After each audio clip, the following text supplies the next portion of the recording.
해볼 수 있다. 이런 뜻으로 풀이가 됩니다. 오늘 뉴스룸에서 보도된 여론조사와 관련한 자세한 사항은 중앙선거 여론조사 심의위원회나 JTBC 홈페이지를 참조해 주시면 됩니다. 네, 류정화 기자 수고했습니다. 잘 들었습니다. 긍정평가 응답이 67%가 나왔습니다. 잘 못한다라는 응답의 2배가 넘는 수치고요.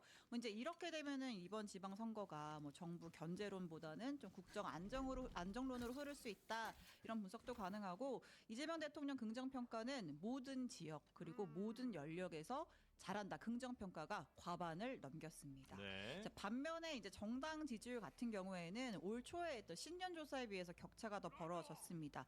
국민의힘 지지율이 21%, 민주당이 46%가 나왔고 특히 국민의힘으로서는 진짜 뼈아플 게 선거 앞두고 중도층 민심이 진짜 중요하잖아요. 네. 중도층에서 9% 한 자릿수 지지율이 나왔습니다. 아, 그래요? 네. 걱정 별로 안 합니다. 국민의힘은. 그래요? 아, 그래요? 네. 걱정할 때가 아니에요? 걱정 안 합니다. 왜냐하면 무당층을 합치면은 더불어민주당 지지율, 네. 중도층에서의 정당 지지율을 넘어선다. 아, 무당층은 다 국힘 거다. 그렇죠. 왜냐하면은 지금 이재명 대통령 국정평가 이렇게 높고 네. 그리고 정당 지지율도 민주당이 높은데 이런 상황에서도 민주당을 지지하지 않으면 그 사람들은 결국에는 샤이 보수층, 샤이 국민의힘 지지층이다. 결국엔 우리를 지지하게 되어 있다. 중도층에서 9+41 하면 50이다. 더불어민주당과 9% 차이 난다. 네. 이렇게 생각을 하고 있습니다. 진짜예요. 농담처럼 들리죠? 그래요? 진짜 그런다니까? 아, 네. 보통 그런 걸 이제 정신승리 이렇게 얘기하는 거 아니에요? 정신승리라도 해야 된다. 네. 그런 생각을 하고 있는 것 같습니다. 무당층이 다 국민의힘으로 갈 거라고 말씀하신 분은 무당입니까? 아니 무슨 근거로 그런 말씀? 아니 그러니까 장성철 소장님 안 간다라는 근거를 대보세요. 그러면은. 아니 그러니까 통상적으로 이 사회과학이라는 거는 통상적으로 우리가 예측 가능하게 이것도 여론조사라는 것도 95%의 확률로 재현 가능하다라는 얘기를 하는 거잖아요. 그러면 이거는 일반적으로 정당 지지율의 무당층들은 비례해서 이게 나눠지는 게 일반적이에요. 그러니까 44대 16분이 났으면은 이것도 뭐 3대 1 정도로 이렇게 나눠지는 게 일반적이다라고 해석을 해야 되는 거예요. 그래서 그 해석을 하시는 분 국힘에 좀 데려와라. 내가 참교육을 시켜주겠다. 정신승리도 적당히 해야지 그러니까. 끝나고 누구와 그런 얘기를 나눴는지 알려드릴게요. 아, 그렇군요. 네, 가서 가르쳐주세요. 네. 그 이재명 대통령 긍정평가와 엇갈린 평가를 받은 분이 또 한 분 계십니다. 누굽니까? 국민의힘 장동혁 대표입니다. 잘 못하고 있다가 68% 압도적인 수치를 기록했습니다. 특히 뭐 대구 경북에서도 잘 못하고 있다라는 응답이 62%가 나왔어요. 그러니까 지금 이 조사가 여론조사가 12일, 13일 그러니까 장 대표가 미국 출국하고 바로 그 다음 날 하고 어제 이제 있었던 조사거든요. 그러니까 이제 뭐 당연히 미국 핵에 대한 평가도 반영이 됐겠죠. 당 대표가 뭐 선거 앞두고 어딜 가느냐 이제 이런 평가가 있는데 어쨌든 뭐 장 대표는 현장에서 즐거운 행보를 하고 있는 것 같습니다. 이것도 바로 여론을 바꿀 수 있습니다. 백악관에 가서 국무부에 가서 네. 대단히 깜짝 놀랄 만한 인사를 만나기로 되어 있습니다. 그러면은 아마 장 대표의 네. 방미에 대한 진정한 뜻을 국민들이 네. 알아줄 것이고 나에 대한 평가가 달라질 것이다. 뭐 예를 들면 벤스 못 만나는 거 아니에요? 트럼프 정도는 만나야죠. 어머나 세상에. 백악관까지 가서 깜짝 놀랄 만한 인사가 뭐 벤스 그건 아니죠. 장동혁 대표를 그럼 무시하시는 거 아닙니까? 아하. 지난 11일 당초 밝혔던 것보다 긴 5박 7일 일정으로 미국에 간 장동혁 국민의힘 대표. 개인정보 유출 사태와 관련해 한국 정부가 미국 기업 쿠팡을 차별하고 있다고 비판했던 미 공화당 데럴 아이사 하원 의원 등과 만났습니다. 선거를 코앞에 두고 꼭 필요한 행보냐는 비판이 쏟아지고 있습니다. 뭐 공천도 마무리가 안 되어 있고 대역 투쟁을 할 것도 지금 굉장히 많이 남아 있는 상황 속에서 JTBC는 장 대표 출국 직후인 12, 13일 여론조사를 진행했습니다. 장 대표가 잘못하고 있다는 응답이 68%로 잘하고 있다는 답변보다 3배 이상 높았습니다. 정청래 민주당 대표보다 부정평가는 높고 긍정평가는 낮았습니다. 특히 지지층에서도 박한 평가를 받았습니다. 국민의힘을 지지한다는 응답자의 52%, 보수 성향 응답자의 65%가 장 대표가 잘못하고 있다고 답했고 보수의 심장 TK에서는 부정평가가 62%에 PK에서도 73%에 이르렀습니다. 지지부진한 노선 갈등 속 정부 여당 견제라는 제1야당 역할을 제대로 못한 게 영향을 줬다는 분석입니다. 여기에 공천 잡음까지 더해진 상황. 당 지도부가 스스로 이런 국면을 자초했다고 저는 봅니다.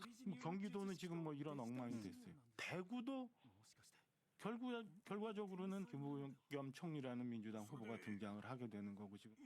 실제 이번 조사에서 국민의힘 공천에 대한 부정평가가 68%로 나타났습니다. 컷오프에 대한 반발이 이어지고 있는 대구 등 TK에서는 72%, PK에서는 73%가 공천을 잘못하고 있다고 답했습니다. JTBC 황예린입니다. 今頃大怪我していたかもしれないというのに、むしろあなたが負けを認めるべきでは？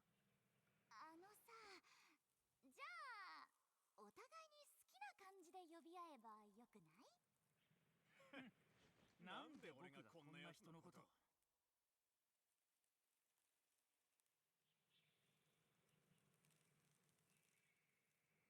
とにかく現段階での建設作業は終わりましたね。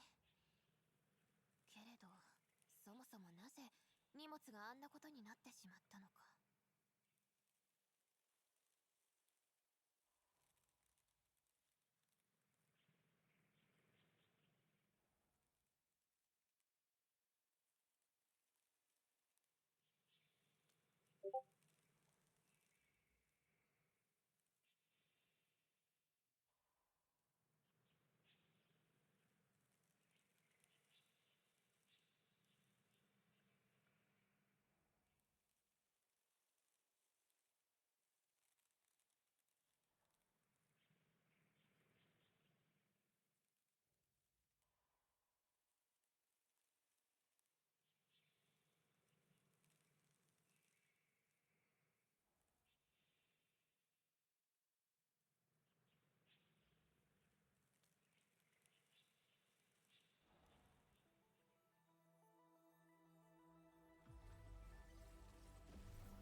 네, 여러분 안녕하십니까. 오늘 미래를 만나다의 아나운서 김재원입니다.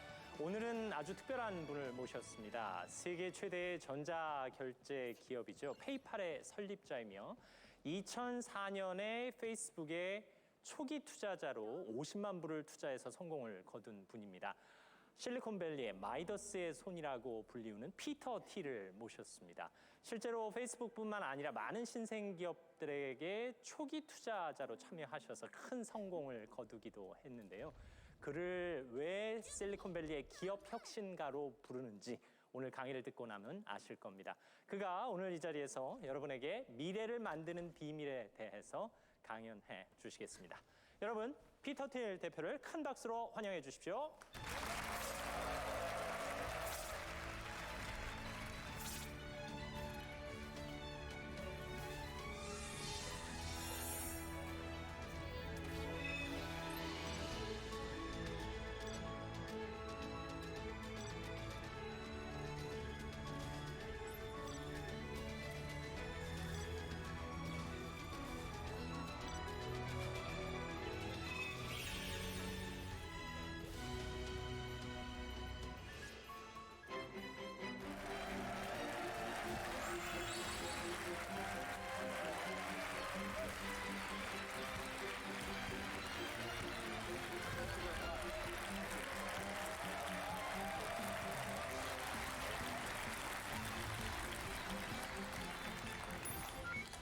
Well, thank you very much for that incredibly warm welcome.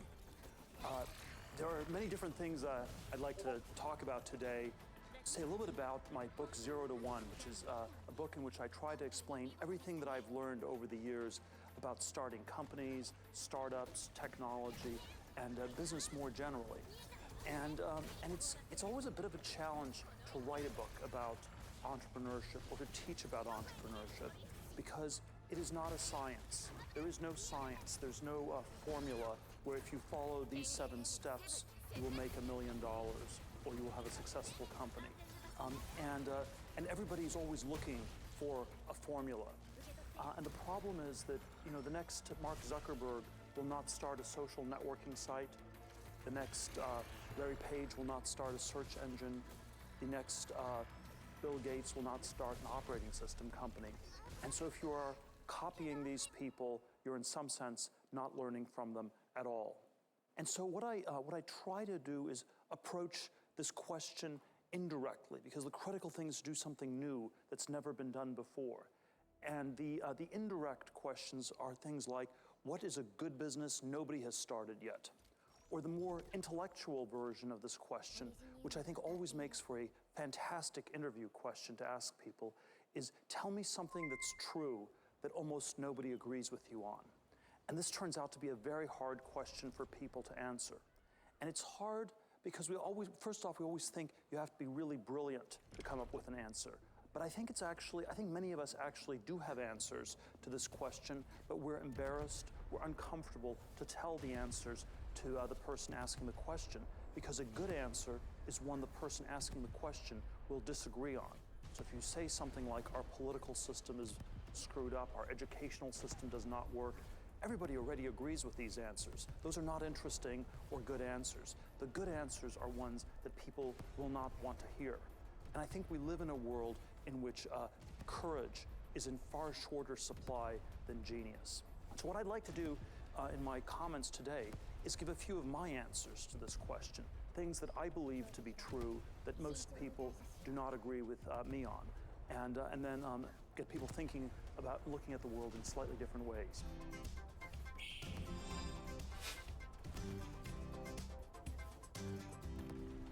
We are always taught to compete, that if you want to succeed, you need to compete. And my single overarching idea is that if you really want to succeed, you need to figure out how not to compete. That people mistakenly think that capitalism and competition are somehow synonyms. I think they are antonyms. A capitalist is someone who is in the business of accumulating capital because they're doing something nobody else is doing. They're offering a product nobody else is selling, so they can charge a good price for it.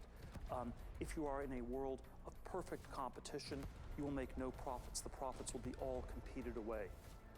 So if you want to compete like crazy, you should open a restaurant. And this is always my example for a terrible business. You'll have ferocious competition. You'll probably go out of business. Even if you do not go out of business, you will not do terribly well.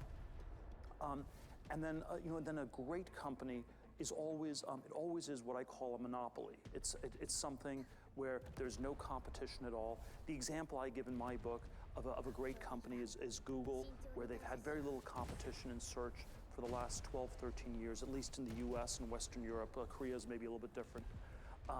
And as a result, it's been making enormous amounts of profits for many years now. And I think this monopoly versus competition idea is the single most important business idea that people do not understand. And they don't understand it for a few different reasons. One is somewhat intellectual, because the companies that have monopolies never talk about it. So if you're running Google, if you're the CEO of Google, you will not go on TV and say, we have a fantastic monopoly. Because when you say that, the government will come after you very, very quickly. And so you will instead pretend that there's enormous amounts of competition and that you are not a search engine, but you are a technology company, which is much, much bigger than search. And so you are competing with the Android phones, with Apple, and you're competing with Facebook and Amazon. You're building a self-driving car, so you're going to be competing with all the car companies in the world. And there's competition everywhere. And no, this is not the monopoly the government's looking for. So the people who actually have monopolies rarely talk about it. And it's always somewhat of a hidden truth as a result. And then on the other hand, if you're competing like crazy, you will also tend to want to downplay that a little bit too. So if you were to leave today's show and say, well, I'm not going to listen to anything Peter said, I'm just going to open that restaurant, as I'd always been planning to, you'd very quickly run into nobody would want to give you money, it would be hard to get investors, and the basic challenge would be that, and you try to come with some fictional story how you're not competing, but the reality is it's just a restaurant and it's competition like crazy. So I think this truth gets obscured by everybody involved, and as a result is very poorly understood. And that's sort of the intellectual reason people don't understand the importance of monopoly. But there's also, I think, a somewhat more psychological reason that goes maybe a little bit deeper, which is that we're all somehow addicted to competition. We find competition incredibly validating psychologically.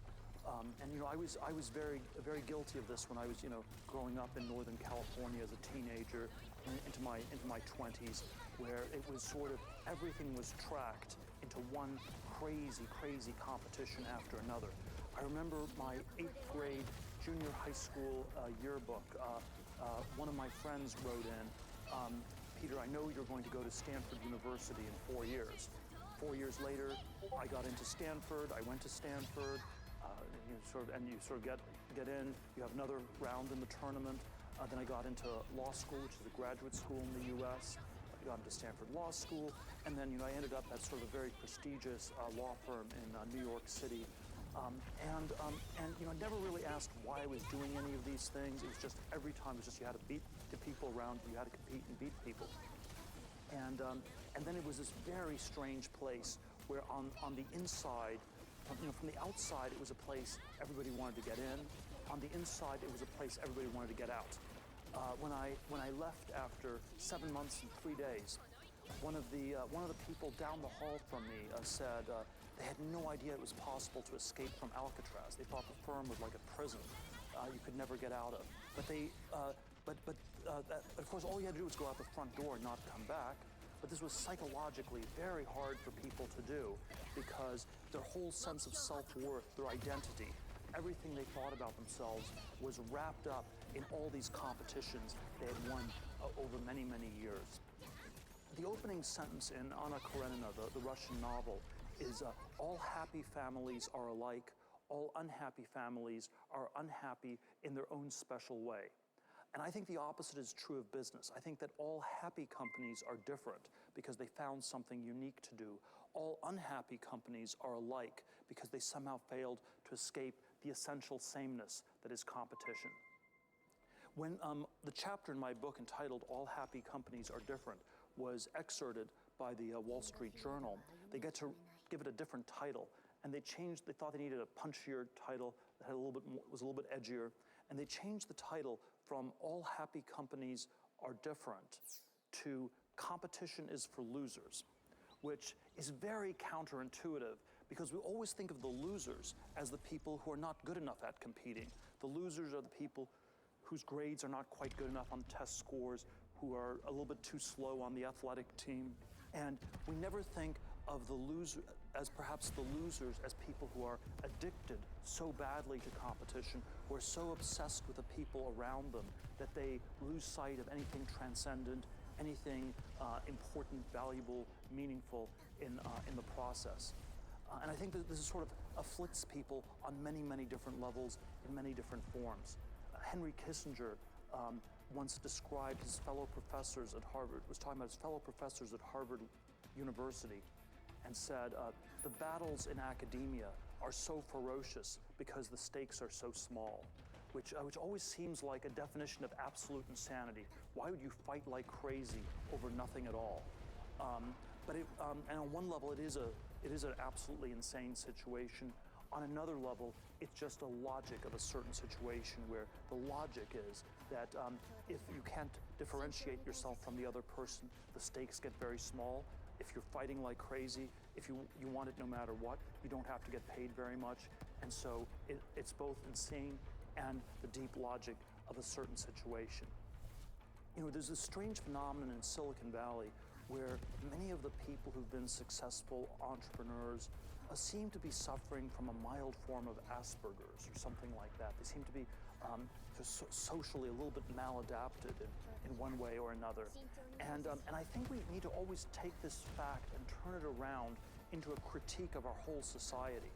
We need to ask the question, why is anybody who's normal, anybody who's not suffering from Asperger's at a disadvantage, where your original ideas, your interesting thoughts, you will be talked out of exploring them before they're even fully formed, because you will pick up on all these social cues from people around you, and it'll be, oh, that's a little bit too strange, that's too weird, no, you probably shouldn't do that, probably just safest to go back and open that restaurant like everybody else. And I think this is something that's very deep in human nature. You know, already in the time of Shakespeare, the word ape meant both primate and to imitate. And there is something about human nature where imitation is a very deep aspect of what we do. It's how we learn language as children, by copying our parents. It's how culture is transmitted in our society. But it also leads to many forms of insane behavior. It leads to crazy peer pressures when we're young. It leads to the madness of crowds. It leads to, you know, ape-like, sheep-like, lemming-like, herd-like behavior. It leads to market bubbles and all sorts of forms of insanity. I've often thought that that the anti-Asperger group, if you say, what are people who are the anti-Asperger's, I often think those are like business school students, where these are people who are super extroverted, they're socially very well adapted, they have very few convictions typically, so they're a little bit low on the conviction side.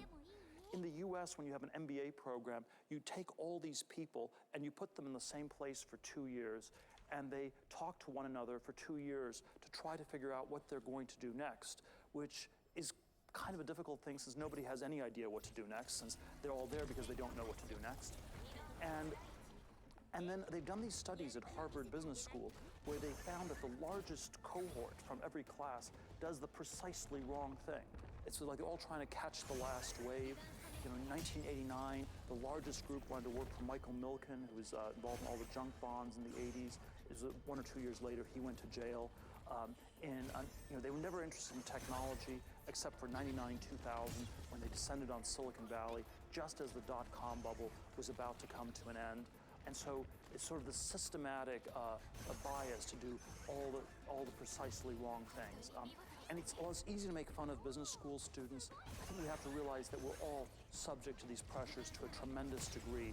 You know, when we look at advertising on television, people often think to themselves, look at that stupid ad. Who are the dumb people who fall for that? And the very disturbing truth is that it is all of us. We're all incredibly prone to these kinds of things. We're incredibly subject to this.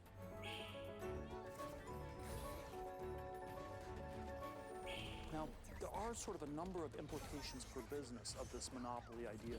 You sort of try to apply it in founding a company, investing, or joining, picking the right company to join. And one sort of very counterintuitive idea is we're often told in business that you should go after very big markets. But what I think you always want to go after is a large market share, because that's a monopoly, is you have a large percent share of the market. And so when you start a new company, you're starting small, so you want to start with very small markets so you can quickly get to a big share. When PayPal started, payments is a huge, huge space, but we went after a very narrow problem of eBay power sellers, about 20,000 merchants on eBay, no obvious solution. We had a much better solution than anything else they could do, and you went from 0 to 35% market share in 3 months. That was a very auspicious start. Facebook started with 12,000 people at Harvard University. It was such a small market that if you'd written this up as a business plan, nobody would have invested. They would have said the market's way too small. And you went from 0 to 60% market share in 10 days. Again, a very, very promising start. And then you sort of grew in concentric circles and scaled it from there. One of the questions I often get asked are, what are some trends that I see in technology? Where do I see things going in the years ahead? And I always dislike answering this question because I'm not a prophet. I can't foretell what is going to happen. Or I can give sort of very banal answers. I can say things like, there will be more cell phones used in 5 years or something, but that's not very interesting. It doesn't actually help in any way. But one thing that I would suggest is that almost every trend that people talk about, I believe, is overrated, exaggerated, and should be highly questioned. And so in Silicon Valley, there's a trend around healthcare IT software and education software. These are overrated. There is a very strong trend around SaaS, enterprise software, extremely overrated. If you hear the words big data, cloud computing, you need to run away as fast as possible. You need to just think this is fraud and just run away. And the reason you should be scared of buzzwords is that the buzzwords, they are like a tell in poker. They're an indication that you're bluffing and that there's no real business and that it's not differentiated, because the buzzword tells you that you're doing something in a category in which many other people are already doing it. The category is well understood because it's often been discussed by different people. And so if you are the 20th or the 100th company in a given category, people will very easily understand the category, but it's a symptom of things somehow being very off. And so if you have like a whole concatenation of these buzzwords, so we're building a mobile platform for SaaS software in the cloud using big data. That's sort of like an indication that something's very, very amiss, very off, because you never want to be, you don't want to be the 4th online pet food company, the 10th thin film solar panel company, the 5,000th restaurant in Seoul, Korea. This is always the sort of thing that one needs to resist. I think the really great companies, the ones that are underrated, are often the ones that don't fit into any categories at all. And we do not even have the language, we don't even have the words to describe what people are doing. And so it's often a tremendous challenge, even for the people founding these companies, to explain what it is they're doing. And they tend to be somehow very underestimated, certainly by the investors and by the rest of the world, and then they gradually scale. And there are, of course, many subtle nuances to this. Sometimes you have categories where things are mislabeled within a category. So in the late 90s, Google described itself as a search engine. And people could have said, well, there are already so many search engines. It's just another one, this category that already exists. But I would argue that was actually been the wrong category. Google was not a search engine. It was a computer-powered search, very different from human-powered search. With the PageRank algorithm, it was something fundamentally different. So if you labeled it a search engine, you would have lost sight of what was unique, what was essential, what was valuable. Facebook always gets characterized as a social networking site. One of my friends, Reid Hoffman, who ended up starting LinkedIn years later, back in 1997, started a company called SocialNet. So they had social networking in the name of the company 7 years before Facebook, in 1997. And they had all these theories on how to do it. It was going to be in cyberspace. You have these fake alternate persona, and maybe one person would be a cat and one person would be a dog, and you have to figure out how the two of you would interact in cyberspace. And this turned out not to be what people were interested in at all. They were not interested in fictional alternate persona. They were interested in real identity. And real identity was the problem that needed to be solved. Facebook was the first company to crack real identity, whereas networking in the abstract, not that interesting. You don't really want to spend all your time networking with cats and dogs or something like that. And so I think these are all these sorts of perspectives that one comes to in thinking through this, in really rethinking this competition idea. I want to maybe close by offering one other sort of slightly contrarian thought on a somewhat bigger picture scale. I think that if the 21st century is going to be a successful century, it will involve both globalization and technology. And I always think of these two things as very different kinds of things. The words often get used almost interchangeably, but I think they're very different. I think of globalization. I draw it on the x-axis. It is copying things that work. It's going from one to n. It's horizontal or extensive growth. And I think of technology. I draw that on the y-axis. It's doing new things. It's going from 0 to 1. It's intensive or vertical progress. So, globalization is going from 1 to 100 typewriters. Technology is going from a typewriter to a word processor. And, there's obviously room for some of both in our world. But it's worth reflecting that in the last 200 years, there have been periods of globalization and periods of technology, and they do not precisely overlap. I think in the 19th century, you had a lot of both globalization, where the world became much more connected, and a lot of technological progress. But after 1914, the start of World War I, the world becomes much more divided. There's less trade, parts of the world become communist. And so you end up with globalization goes very much in reverse starting in 1914. But technology continues on many, many fronts for many decades. And then in recent decades, and I would date this to the Kissinger trip to China in 1971, globalization starts again. And we've had a ferocious amount of globalization the last 40 years. But I would argue that we've had more limited technological progress. And in fact, the word technology now means only information technology. It means, first semiconductors, then computers, internet, mobile internet. Whereas in the 1950s and 1960s, technology meant many other things. It meant spaceships and supersonic airplanes. It meant new forms of energy. It meant underwater cities. It meant new forms of agriculture, the Green Revolution in agriculture. It meant new materials, new pharmaceuticals, new medical devices. And so there has been, and while I think the computer revolution has been quite strong, there are many other areas where I think we've had more limited progress. And so the 19th century was a period of both globalization and technology. The 20th century, first part, 1914 to 71 approximately, globalization goes in reverse, but you still